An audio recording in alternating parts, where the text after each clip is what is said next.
When my father died, my mother lived for 15 years. Can you imagine out on a farm, 5 miles out of town, on a country road, in a home, all by yourself? That was my mother.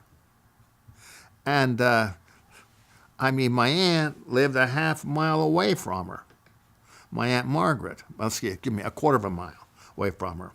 Then further down the road is a half mile. And here she is. Now, there was across the street and down a little ways Ronald Snarr's home. They moved, and there was a couple that moved in there. But my mother was on her own, and she's not scared of anything.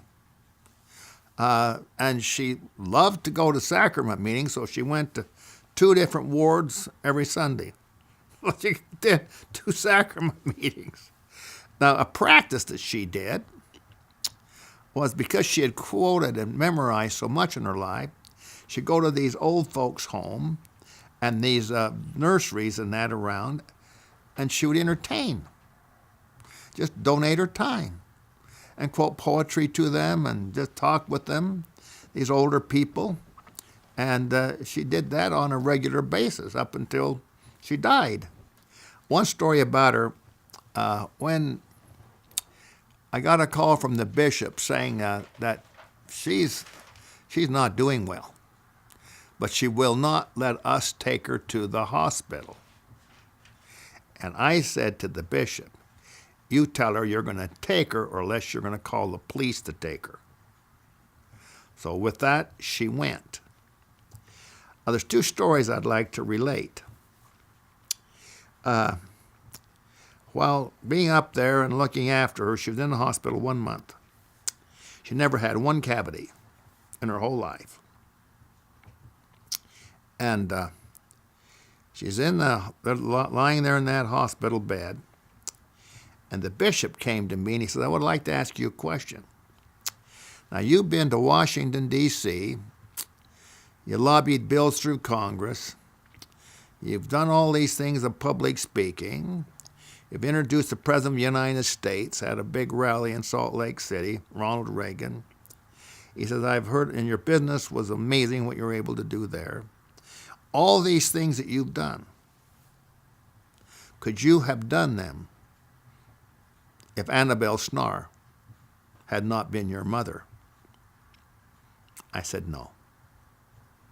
I could not have done them. And I couldn't. There's no question about that. So I was blessed to have had her in my life. Now, 4 days before she died, she's laying in the bed, and I went into her room, her room alone.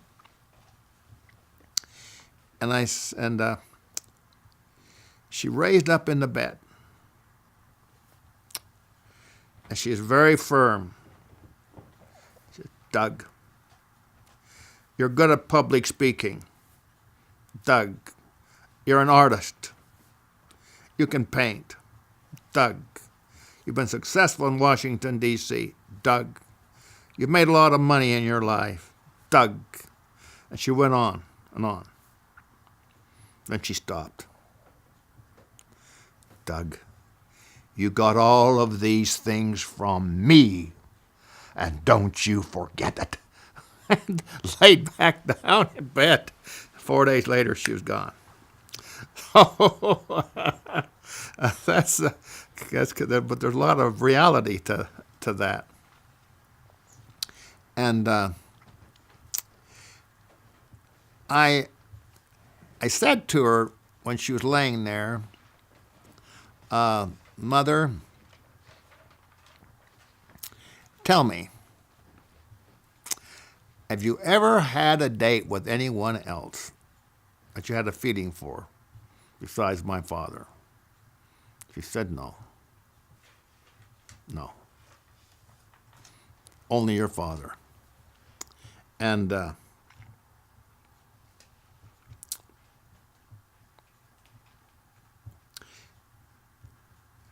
but yet, I had to go see Aunt Margaret. as much as I loved this woman, and she was a challenge, my mother, I had to go see Aunt Margaret. Just a stone's throw away to get those pancakes. Last summer, up in Idaho Falls in the Osgood Ward, a party was thrown, a birthday party for my Aunt Margaret. She was 100 years old. Now, I remember Aunt Margaret and that potato combine. The tractor, the Alice Chalmers tractor, pulled that combine, but who drove that tractor? Aunt Margaret. Regardless of the temperature, regardless of the wind, regardless of how dirty, I mean, you'd have dirt so thick that it'd get in your mouth and it'd stick to your teeth. Aunt Margaret. And always a smile, no matter what. And I get so tired about like 3:30 or 4 o'clock. Doug, you're so tough. You can do anything, Doug. You boy, just hang right in there, Doug. You can get her done. We're going to finish this day up. She was upbeat, positive, I mean, godsend. So at the first part of my life, she was my favorite aunt. And the last part of my life was Aunt Vera. And Aunt Vera went with me as my secretary when I was a mission president, and I'll tell about that later, to serve as my secretary up in Alaska.